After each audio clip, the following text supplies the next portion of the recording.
Ladies and gentlemen, welcome to episode 3 of Secret Sauce Sessions. I am with none other than the man of the hour, a man who has had a huge day, a huge morning, a man who all of a sudden celebrity status is rising sky high, Nathan Albert Derryman.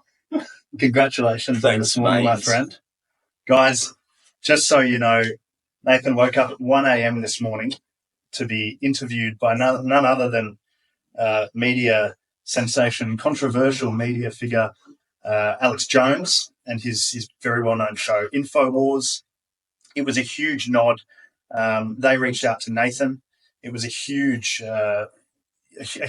moment to be, I guess, on the radar of a show of that magnitude and a platform that size. It was a 3 a.m. interview, so no doubt Nathan's tired after a 17-hour day and counting. But a couple of questions off the bat, Nath. First of all, on that, what was the experience like?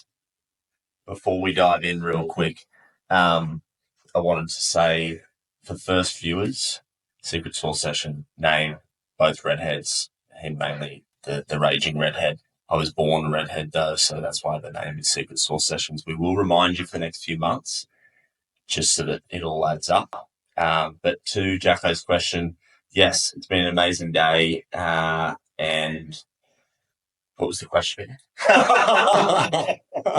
Yeah, as I said, 17-hour day and counting. What was the experience like this morning? The experience. Look, it was very surreal. I was pretty nervous, as I both told you guys off air. I hadn't done anything like that before. I've done a fair bit of camera work the last couple of years with all the reels and the short form stories, but nothing live and nothing with anyone of that level. It was a big jump because I haven't really done any sort of media stuff in person or in real time. So to jump from zero to hero, hero being Alex, not me, that quickly was a big experience, a great one. Learn a lot. It's going to be good for us moving forward, and just got a lot out of it. The business is now on the map, I guess, and we can get access to similar level media personalities, which is exciting, and just keep spreading the word about what we're doing, and also just our general ethos and worldview. Combining all of that together is the ultimate mission here. So it was, really, really, really good experience. So just setting the tone for the viewers. And by the way, I'm going to tuck into this. Saucy sips are coming shortly, but I'm going to tuck in. I think that's a very well-deserved beer, by the way. But just for reference, and thank you, by the way, we doubled our viewership in episode 2, so we're going at 100% episode-on-episode growth, which is very exciting. 14 to 28. But just for your reference, guys, the video that Nathan posted, the most recent Kamala Harris video that he posted on Instagram and TikTok, which has received well over now 30 million views across all channels, all socials, redistributed, of course. But Nate's gone through a real surge in popularity following. His name has been out there a fair bit in social media circles. So that's where Alex Jones recognised this young talent, and what was a really interesting find, an interesting video. If you haven't seen it, please check it out. We might link it in the description. But Nath, I guess you touched on it then. The second follow-up question is, you're now on the radar of obviously some bigger platforms. I don't want to give anything away, but there could be a huge interview, like a game-changing interview upcoming for yourself. But I think it's just a reflection of the type of profile that you're building, which is really exciting. Were you nervous at all stepping up to what is clearly a much bigger platform, much bigger audience? There was certainly nerves, but it wasn't something that completely caught me off guard. Little of you would know that Jacko and I used to run a business together. We've alluded to it in prior episodes, called UREF, which is still in existence now, called Odds AI. I won't bore you with the ins and outs of what the business is, but once upon a time, our influencer / co-founder of our first business was Mia Khalifa, and she was quite involved in the business. For those who don't know who she is, then you've probably been living under a rock, but that was a similar sort of moment I would liken it to when we first, both Jacko and I, met her for the first time in London. We'd been liaising for a few months, and then just the sort of surrealness of knowing you were going to interact with someone of that stature from a societal standpoint was pretty intimidating, to say the least. But as everyone around me kept saying, leading into this one, he's just a human, which he is. And I think I've drawn on those past experiences that we've had, and some of the chats and some of the people we've met as well. Yeah. We've met the owner of West Ham. We've met a lot of names that probably escape me right now, but yeah, it was calming knowing that this is just another guy. It's another chat. Just be yourself. So yeah, nerve-wracking, but I'm ready and prepared to plunge into the next chapter of potentially difficult chats at times with other commentators or media personalities, but just keen to keep growing the brand and also propelling my worldview upon more people, more like-minded people. Huge. Well, as I said, Nathan, huge milestone. Thanks, mate. Congratulations. I would like to fact check one thing from the Alex Jones interview this morning. He mentioned, and this was an incredible moment, he mentioned that, not verbatim, but paraphrasing here, the likes of CNN don't get as many views as Nathan across all socials. Now, whilst that might actually be quite close in the last month, to be fair, I don't know what CNN's numbers are like, but I want to give CNN the benefit of the doubt. I imagine their viewership might just eclipse you for now, big fella. But let's not give any credence to CNN. They're all probably doctored numbers anyway. Won't go there. That was an easy handball for you.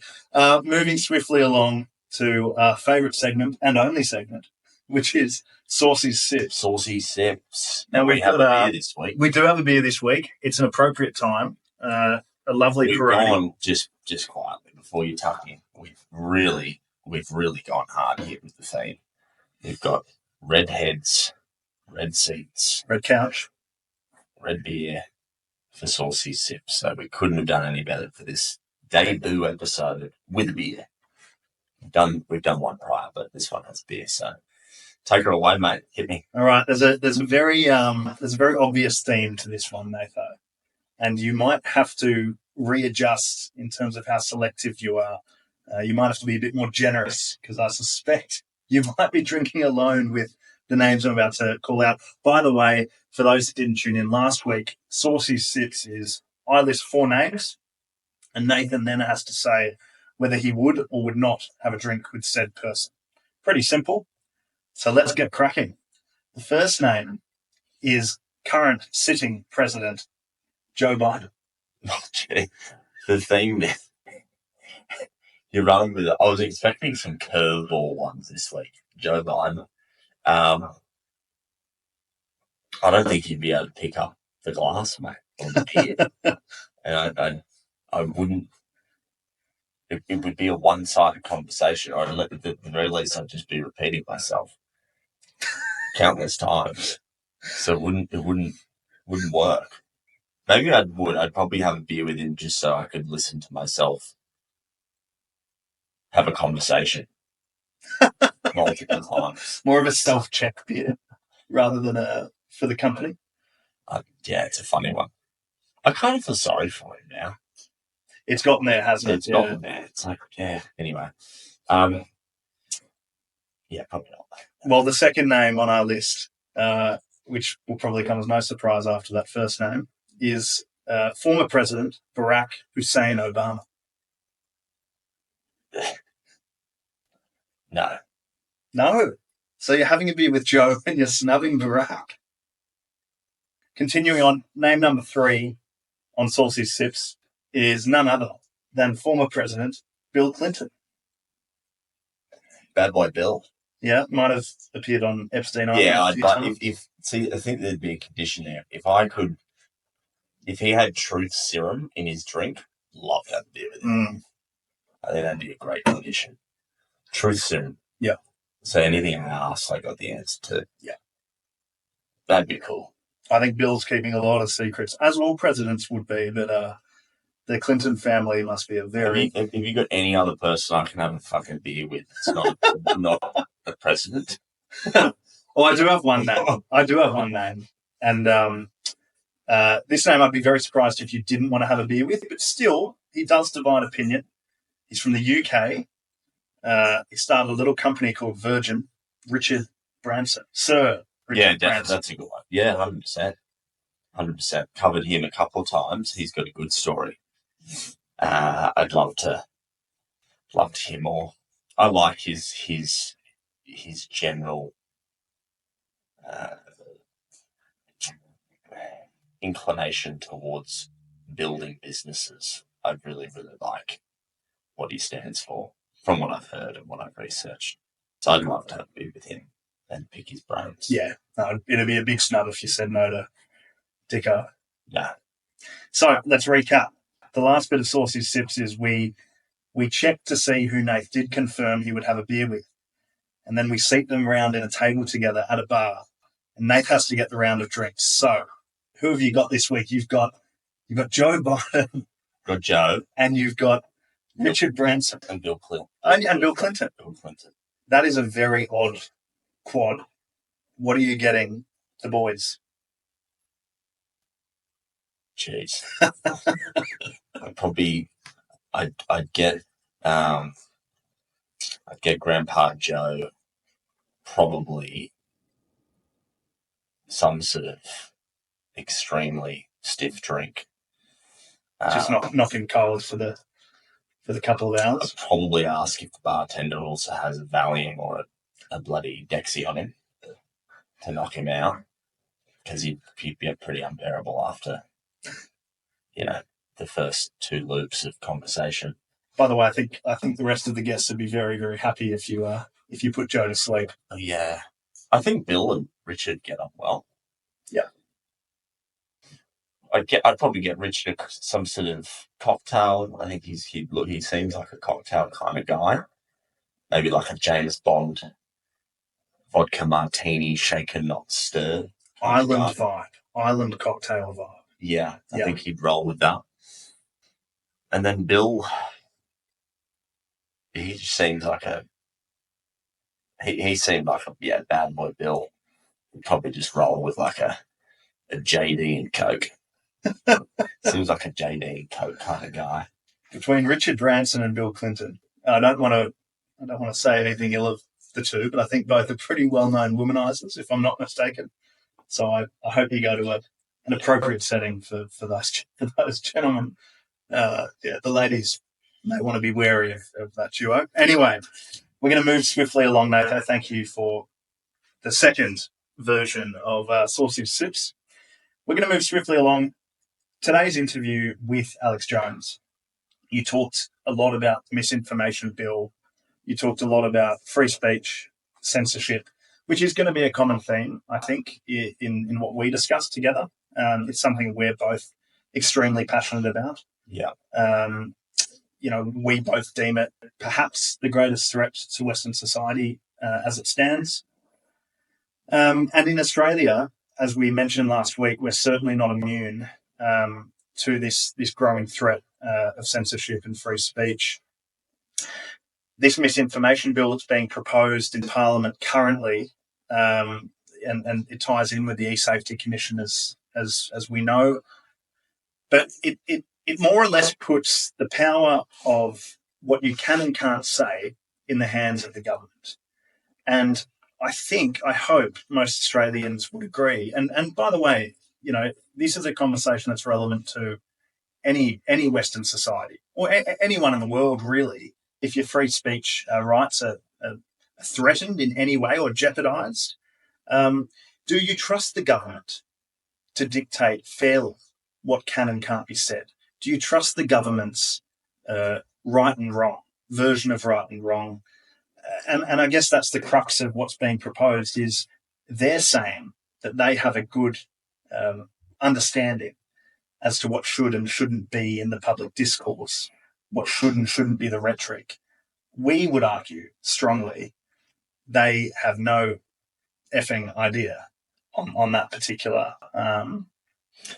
matter. What are your thoughts generally, if you can echo what you said this morning? What are your thoughts on this misinformation bill? Yeah, so it was a big point of conversation with Alex this morning.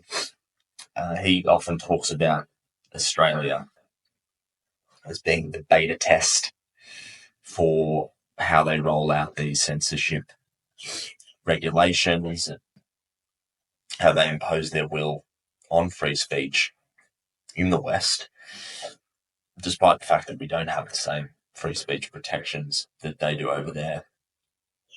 I think what's interesting to me, and something I didn't actually go into as much as I would have liked on the show this morning, is how a lot of this rhetoric in the misinformation bill and in how they've already started criminalising doxing, I think I pronounced that right, Yep. Doxing, which for those who I didn't know last night, I had to look up, I'd never heard of doxing. Doxing effectively cyberbullying, where, if you're aggressive or you put hate speech online and it affects someone and they claim it's bullying, that's doxing, or if it's defamatory.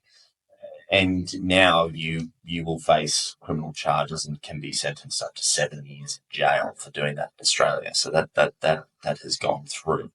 Now, what's interesting is you look through the Anti-Discrimination Act of 1977 and you cross-check it with the constitutional rights that we have as Australians. You can see a sort of pattern emerging. Now, I don't want to unequivocally say this is what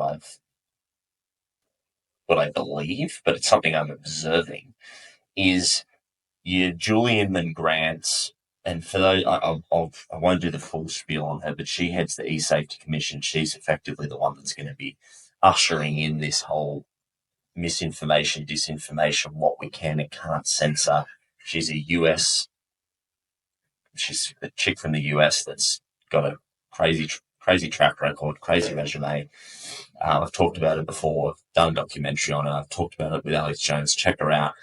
I won't bore you with the details there. But what is interesting is that they're leaning on this sort of sex-based discrimination, which is implanted within the Anti-Discrimination Act. So broadly speaking, you can't discriminate against certain religions, races, and this whole and sex.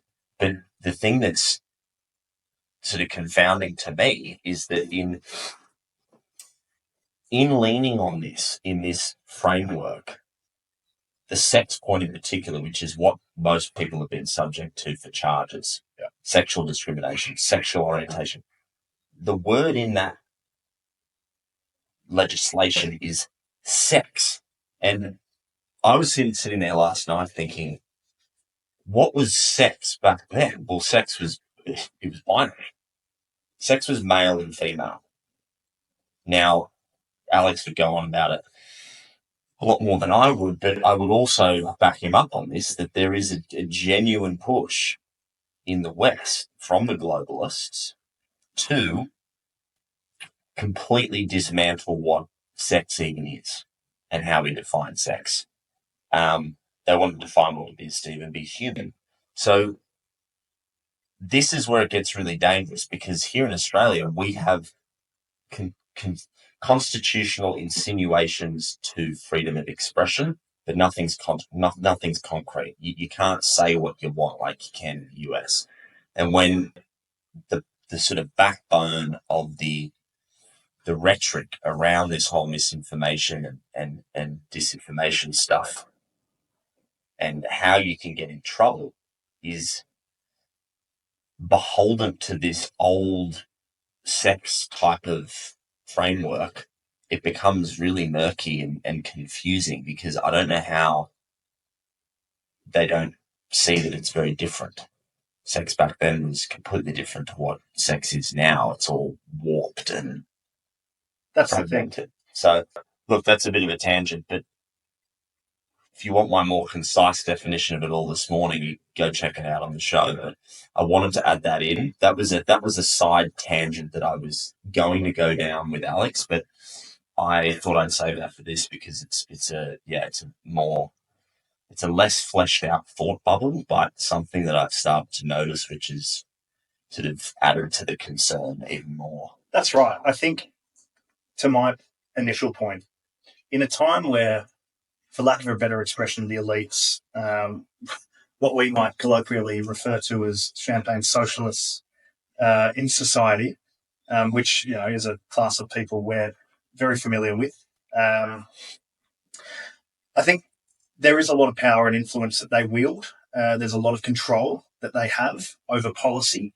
There's a lot of control they have over social acceptability, what is agenda setting in terms of what is socially allowed and what is socially not okay. And I think that's my point, is I would contend that more recently that type of crowd and community have pushed more things that are lacking in common sense, or with maybe the right intentions, they're a little bit irrational or illogical. Now, the problem, that's okay, by the way. I've got no problems with having that discussion with someone. I've got no problems with those opinions being shared in the public view. I think that's terrific. And I think conversation should be encouraged. That's a good point. Sorry, yeah. I missed, and I'll dovetail back into that off the back of your statement. Why? Yeah. Why? Well, that's the next question. But forgetting the sinister component for 1 second, I think if you accept, and we certainly would, view this as being fact, if you accept that these are the types of people that are probably the most influential, particularly when it comes to an Albanese Labor government here in Australia, I do think common sense and I do think logic is often not prioritised as highly as it should be. Now, when that's kind of the accepted version of what you can and can't say, that side of the discourse, that's where bills like the misinformation bill are so concerning, because if you're straying away from what I would call common sense, and that might be unfair, but if you're straying away from common sense with benevolent intentions, let's say, for the purpose of this exercise, well, that's fine, that's good, but not when the other side of the conversation is blocked, not when there is an active attempt to silence what I would argue as a very reasonable position on the opposing side of that debate. So we do have problems. We do have really, really urgent problems. And thank goodness, by the way, Peter Dutton, the coalition leader, who, in my view, has taken some time to really formulate a clear policy and clear views and opinions as to where he stands on issues like this, but now he's firmly against this bill and pushing back on the Labor government's plans, which is badly needed. So, definitely, yeah. So, what's your version? What's your view of why this type of agenda is being pushed? But it's simply to distract and to subvert the populace from questioning the powers that be and what they've built. It's for them. It's preservation. It's preservation at all costs. It's like, it's like moments before a big tower of Jenga falls. They're literally at that point where one more block goes, it all just tumbles down. And we've seen what happened, particularly with COVID. big pharma, big agriculture, all these complexes will staunchly censor if they're questioned, when actually all the questions are actually rooted in truth. In the moment, people were questioning whether the concerns were legitimate or not. 2-3 years after the fact, we now know it's unequivocal truth. So for me, it's simple as that. It's preservation, and it's also distraction. Because if they can distract the populaces, it keeps them away from the true agenda, and keeps everyone confused. So yeah, that's what I would say.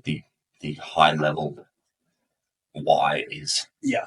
Well, it's scary. I think it's scary that argument. I think has credence. Has is a very, very fair point of view. And as you guys will learn, Nathan and I definitely disagree on many things. We have very different viewpoints, but one of the great things about hopefully what we're going to do here is we will have those discussions. We'll bang those discussions out. We're willing to have proper civil arguments and debates, which is what society should be about. And to that point, what is society when you can't ask questions of the government? Meaningful, fair questions of the government without punishment. And if you do, you receive punishment. I would argue that is quite a scary society. I would argue that is a clear shift towards communism. And that's not a line I particularly want to go down. COVID is a good example. I was a conformist, a COVID follower, and I don't have many regrets going down that path. But I do think the way we treated people who asked questions was appalling. I think the way we treated people who had points of view that were contrary to the mainstream opinion at the time was really poor, and I think it's a really forgetful moment in our nation's history, and certainly the world's history too. History for sure. Yeah. So I think, but I mean that's the other thing though. Like it's now undeniable how deadly the vaccines have been in certain instances, and what the mRNA technology actually stands for. The fact that it's a big rabbit hole. We might leave the Robert F. Kennedy Jr. Chat to another time. That's enough. As I said, that's unequivocal now. It's like if you had 2 or more of the Pfizer or Moderna shots, you've injected yourself with a technology, a biotechnology that you will never be able to remove from your body unless you destroy the spike protein stuff through third-party treatment. And it is damaging. It's proven now that it is damaging to your immunity, your immune system. If you had 2 or more, it produces this thing called IG1, and it's shown now in literature that your immune response to suppressing more short-term diseases is significantly impacted. So that's another rabbit hole that we should probably go down one day, because that also is quite alarming when you stitch it together with the globalist agenda and what they potentially could have planned with the newest version of the self-replicating mRNA technology coming out of Japan. So yeah, for the viewers and listeners that are privy to all that sort of stuff, go off and do your digging on self-replicating mRNA technology, because that's even more frightening than the last one. But it's worth mentioning because there's no coincidences in this world. Everything's planned, and it's just, what was the true motive? That's what I'm always searching for. What was the true motive? But yeah, I'm convinced there was sinister plots at play. Yeah, and rounding out this chat about the misinformation bill, I think, Nathan, you're gonna have this, mate. I will. Well, you have a few sips if you want, mate. Right. We'll share that one. Rounding out the misinformation bill chat, I think Nathan would definitely identify as, if that's okay to say, identify as a truth seeker. Yeah. Very much a truth seeker, and someone that And a really... cat on Tuesdays. We'll save that chat for another time. But a truth seeker and someone that really values independent thought, someone that really values forming his own opinion, which, by the way, I am a huge admirer of. It's something I'm trying to learn to do better, not just reading a headline by a source I might like and deeming it as fact. I think it's a really dangerous way to live. You should do your own research. You should do your own verification. But government should never interfere with the pursuit of truth. So for truth seekers like Nathan, who may well feel partially jeopardized by bills that have been proposed, like the misinformation bill, I think that's also a really dangerous road to go down. But just rounding out this misinformation bill discussion, there was a chat between Elon Musk and Anthony Albanese, our current Prime Minister. And there was a war of words. Albanese said to Elon Musk, "You are out of touch." I would like to look down the barrel of this camera and say to Anthony Albanese, who, by the way, I have been a defender of, you can vouch for this. It's easy to target Anthony Albanese. I've stood by him as, in many, many discussions at dinner tables. I've said, no, he's okay. He's not too bad. He's doing his best. Anthony Albanese, this misinformation bill is going to put people defending you, like me, firmly in the camp, in the other camp. So don't go calling out the free speech hero Elon Musk. A lot of Australians, like me, will take major issue with that. Do you have any comments on the war between Musk and Albo? Well, we might lose. We might go back from 28 viewers down to 10 after they find out that you like Albo, mate. Formerly like Albo and have been a defender of him does not mean I will vote for Anthony Albanese at the next election. Mate, as I said on the Jonesy show, I don't spend much time observing I observe this policy closely because this is going to directly affect us. But the rigmarole of Australian politics and it doesn't really interest me, the characters, all that much, because at the end of the day, they're really they're small fry.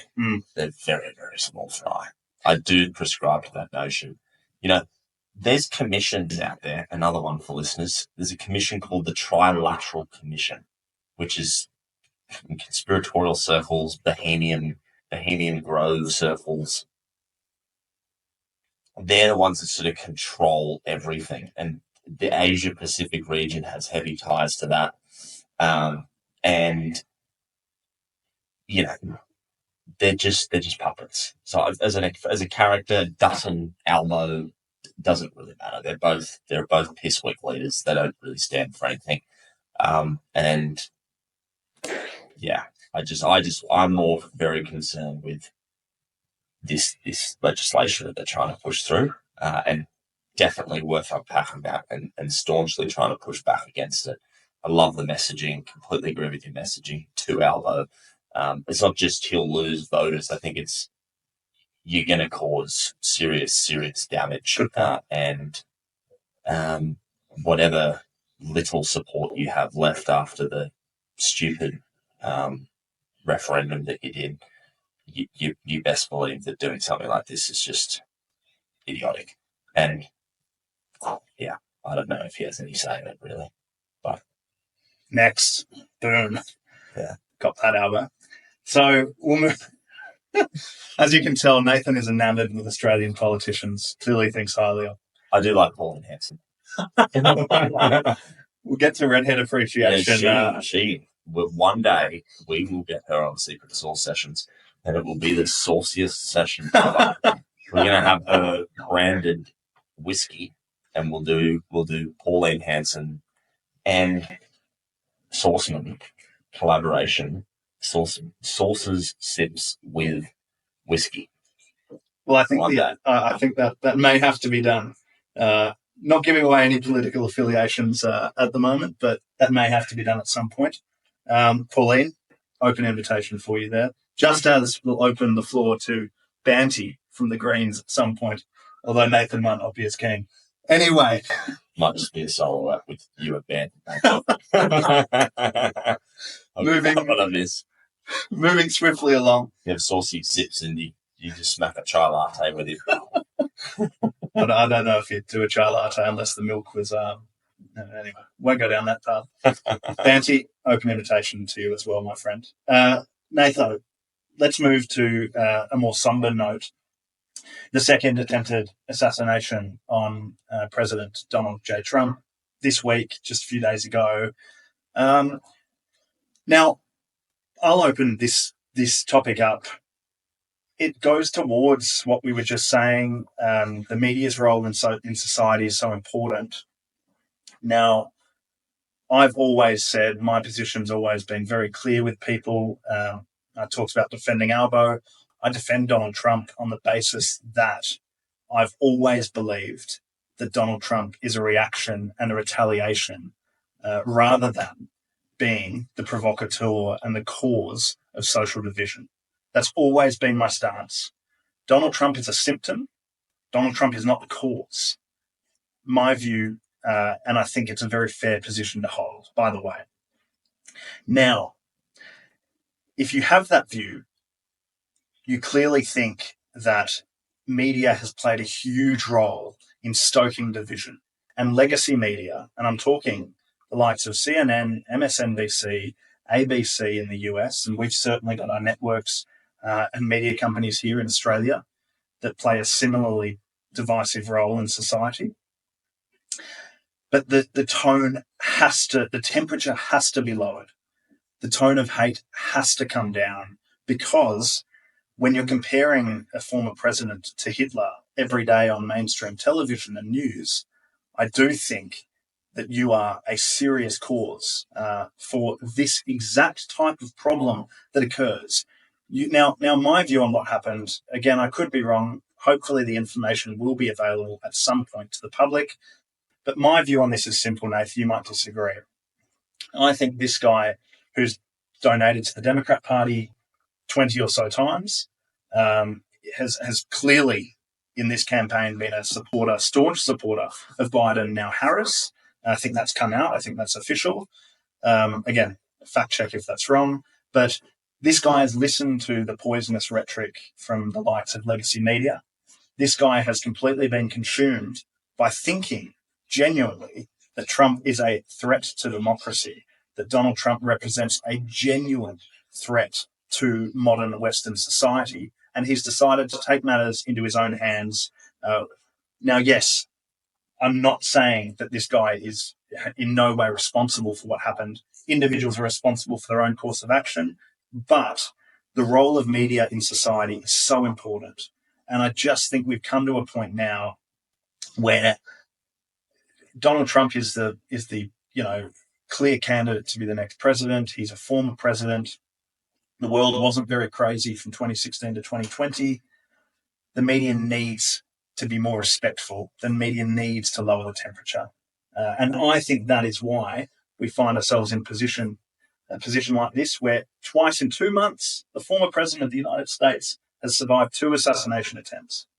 What are your thoughts, Nat?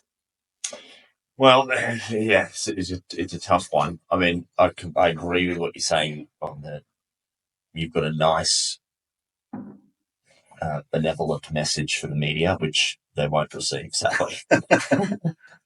That's at their core, their mission, their mission is to divide. That's, again, part of what we were talking about before: distract, divide, cause polarization in the masses, to distract the masses from what the real agenda is. And they've succeeded. But do I think the venom that they spit in the media has contributed to an exacerbated hate towards Trump? Yes, I do. However, do I think it's led to 2 assassination attempts on that pure basis? Absolutely not. I think they're both inside jobs. First one's pretty much done deal, definitely inside job. This one is, it's still unraveling. I can't say wholeheartedly I know anything for fact. There's too many details. But as I covered in that video that we both actually contributed heavily towards, my latest video on Instagram, there's a lot of anomalies. There's a lot of links back to government agencies. The fact that he was very pro Ukraine and recruiting people from Afghanistan to come fight in Ukraine. Afghanistan is controlled by the Taliban.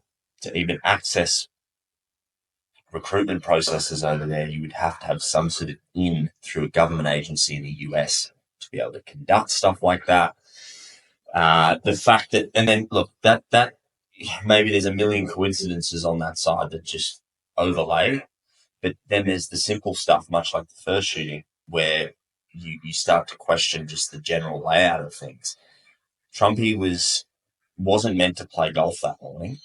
It was a last minute thing that he goes, oh, it's stuff that I'll go just grabbing a tea time.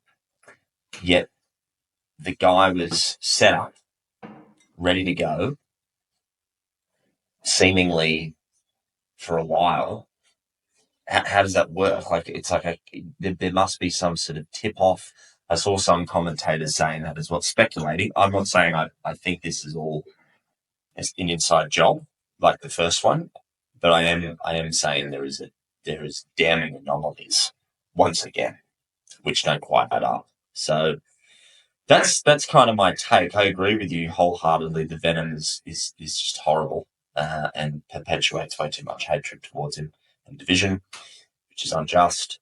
But it's just crazy to get your head around, because then there's the other theory where my brain goes, and it still does, to be quite honest. Has the Trump camp, there's a small slither of me that goes, is this not the first one? Is this like semi-staged? I don't know. That question gets raised. Like, and that's the difference in my thinking, I think, at times, is I will go down that hole as well, and I'll try to validate that versus validate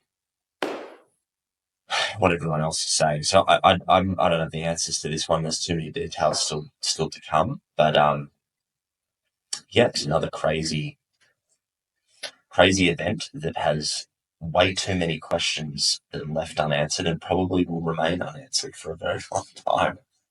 Really, really balanced. I love that response, and I think there are questions that need to be answered. Maybe he was camping out for days waiting for Donald to play golf, but it does seem unlikely. It does. A leak is a fair thing to speculate, but it was very funny, and I really appreciate it. I think Trump making light of the situation was a fantastic moment of unity. Surprise, surprise, by the unity candidate, I would argue. That Trump made light of the situation by saying that he was on hole 5. He was even par for the round. He just hit a perfect approach shot to about a metre of the flagstick. And once he checked that everyone was okay, and once he got confirmation that no one was hurt, he, on the buggy back to the clubhouse, his clubhouse, he said, "Oh, it's so annoying. I was on for birdie and I would have been 1 under through 6. So I just think, again, I think people look at this man as the personification of evil. There is a human being there. He's a grandparent, a father, a sibling. And there is a lot of human to Donald Trump. He's not just the politician and the celebrity we all know as well. And people often lose sight of that. So anyway, more will be we'll get more information on that, I'm sure, and maybe discuss it at a later date. But yeah, I think we should dive into the markets. Markets time. Yeah, we'll do a quick breakdown of the markets, I think. And by the way, before we tuck into the markets, Nate, there's been a huge revelation on the Cashew.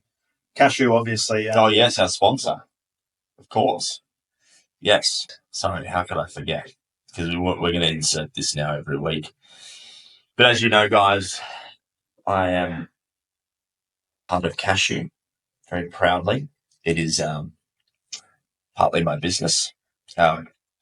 founder and CEO, is behind the camera today. Big LM. Cautiously monitoring every word. He's put me on the spot here a little bit. No, he hasn't. No, we're very proud. This week we actually launched our done-for-you stock packs. And what that really means is our technology that we've had for a number of years now, which is a proprietary technology, basically algorithmic trading, machine learning trading. That's the sort of general gist, and it's performed exceptionally well the last 7 years. We've wrapped it up and turned it into an app, as many of you know. Lots of insights, lots of cool stuff to look at, but the feedback we've been getting for a number of months was it'd be so good if we could have all of your analysis bundled into picks, essentially. What should I invest in? Just make it simple for me, make it easy. So that's what we've done. We've gone out and we've spent an immense amount of time. Luca, the CEO, has done all the heavy lifting there with our tech team, and it's very balanced. And we've launched with 3 packs to start, with the flagship one appropriately being the Protect America pack.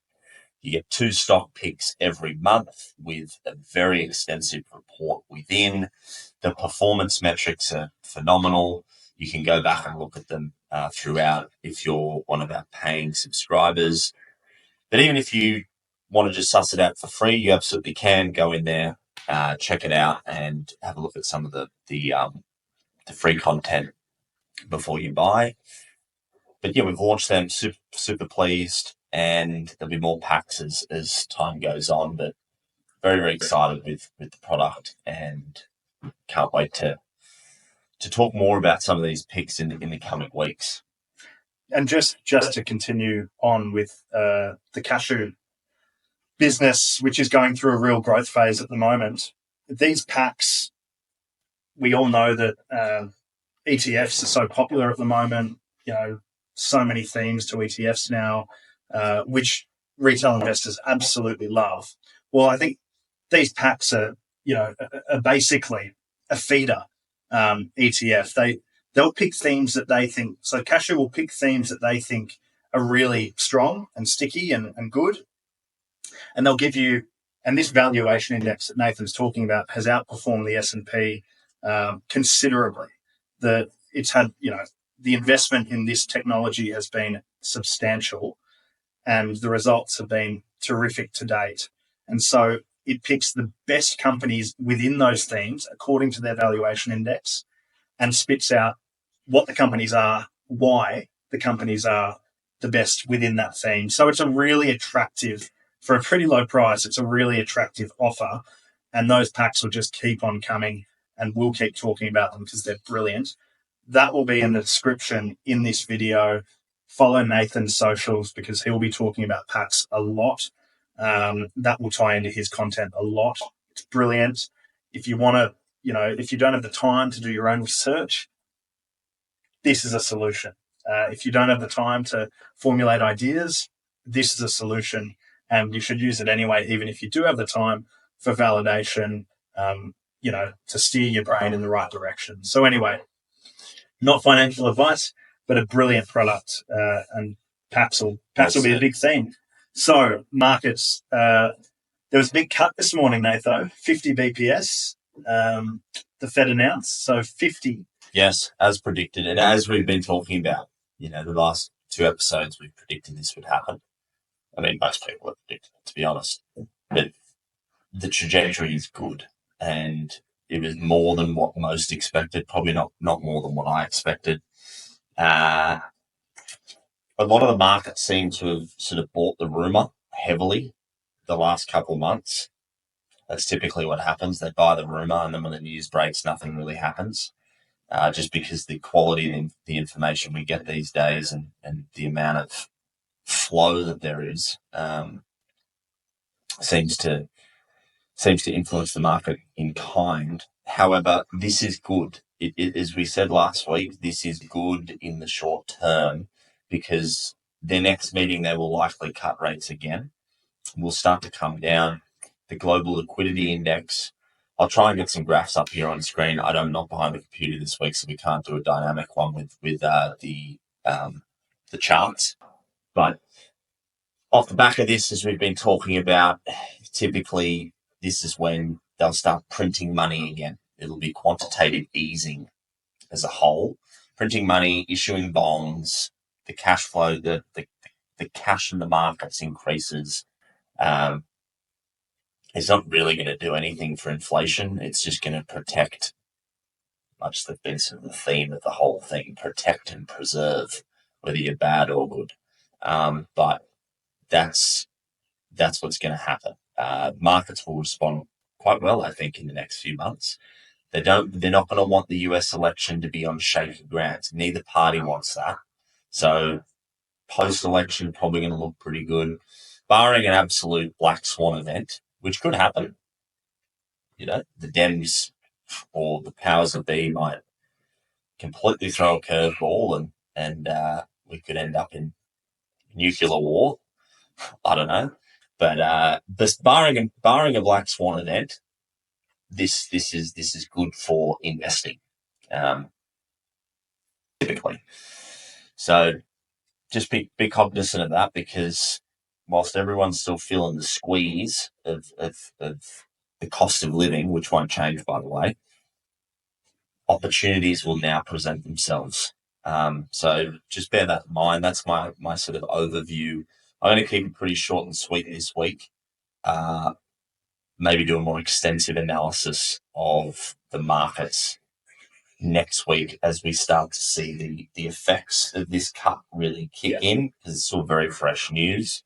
I know we want to talk a little bit about defense-related stocks at the bookend of this, but as a broad overview, that's my sentiment. We've been talking about it a little bit the last few weeks. I'm echoing it and just reaffirming that that's where my head's at least. And I've been doing that, in full transparency. I'm not saying you do this, you do your own research, but I'm very heavy on my utility-based crypto assets.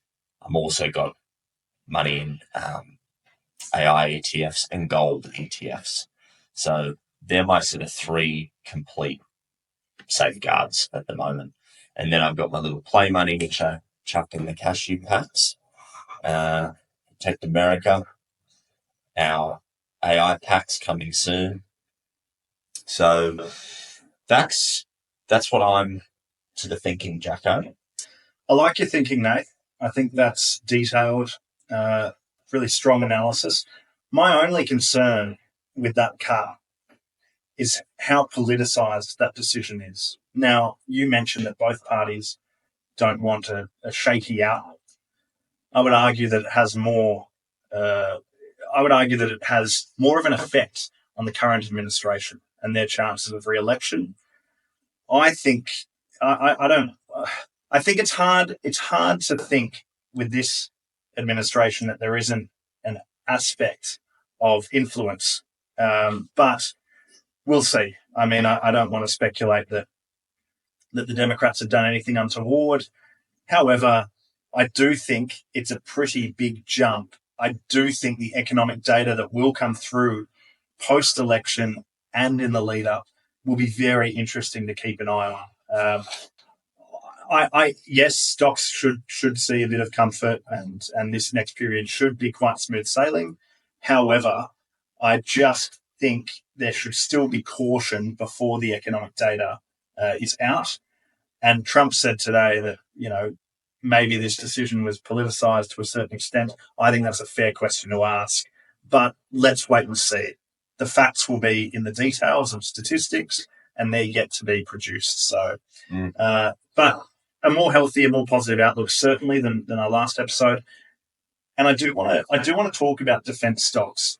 So let's talk about defense stocks, Nath, and let's talk about the Protect America pack on the Cashew app, which is, in light of all the tensions around the globe at the moment, and America's need to be strong, to be seen as a strong global power, I think it's a very safe speculation that America will be investing heavily in its military, cyber security, and that's exactly what, and health as well. Health forms the basis for a strong backbone, a strong nation. So that's the Protect America pack. It's defense, it's cybersecurity. It's companies like Lockheed Martin, maybe in it. There's all sorts of companies that we see as undervalued. That's the theme, yeah. Yeah. I mean, you only get 2 picks a month, but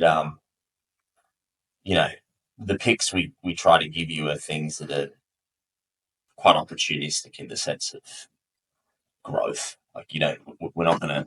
Lockheed Martin's a good one. Like, that's an absolute no-brainer. I mean, you might do 4 to 6% per annum on investing in that, for instance. Yeah. It's got one of the most steady growth curves ever. Lockheed Martin's the one that wins all defence contracts. Some of the most advanced aerospace technology. Raytheon's another one.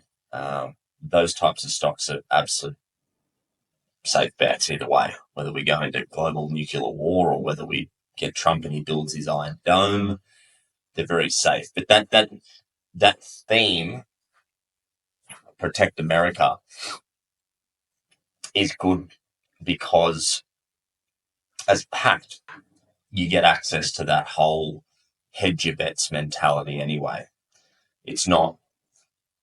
These are things that it's kind of bipartisan. Yep.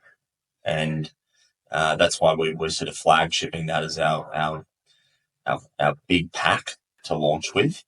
And it's important to just keep that in mind, that no matter which way it goes, I think defense is priority, cybersecurity is priority. And this is the thing, it's weaponization or it's security. That's the two modalities here. We know one party's more on the weaponization, pro-war mindset, and Trump is the other way. Iron Dome, let's build an Iron Dome, let's buffer out our defense, let's be secure, let's make sure our cybersecurity is top-notch, our AI is safe, all this sort of stuff. The other one is all the same things. There'll be money flow into the same sector, but it'll be for very different intentions. So, look, I'm not... Some people go, oh, that's unethical, you're profiting off like that mentality. I've copped that before. It's not that at all. We've got to think smart these days. Yeah, you've got to hedge your bets. You've got to be looking at the best way to secure your finances, and doing something like that, and looking at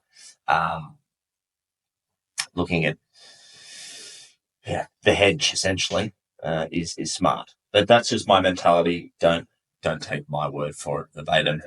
Just go do your own research. Yeah, and Nathan is right. I think this is a really strong theme because regardless of the election result, there will be considerable investment in the space. Cybersecurity and hacking is becoming a huge talking point bubbling away under the surface. I think military spend bound to keep increasing.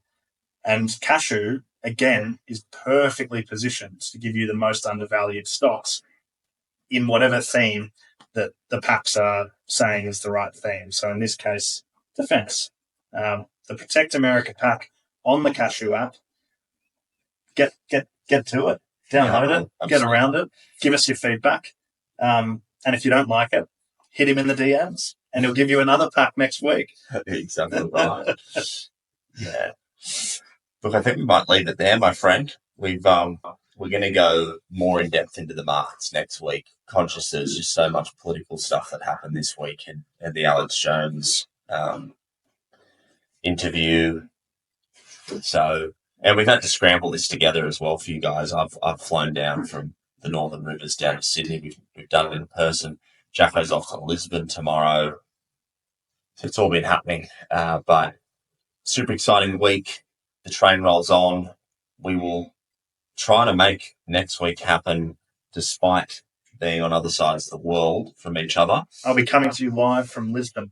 From Lisbon, yes. And thanks for the support as always, guys. We'll trim these up. We'll get them out on Instagram. Go check out Twitter as well this week. We're going to slowly get that up and running. X, Cashew Nate on that X. Thanks for the support. Thanks, guys. See you in the next Triple S. Secret Source Sessions. Bye-bye.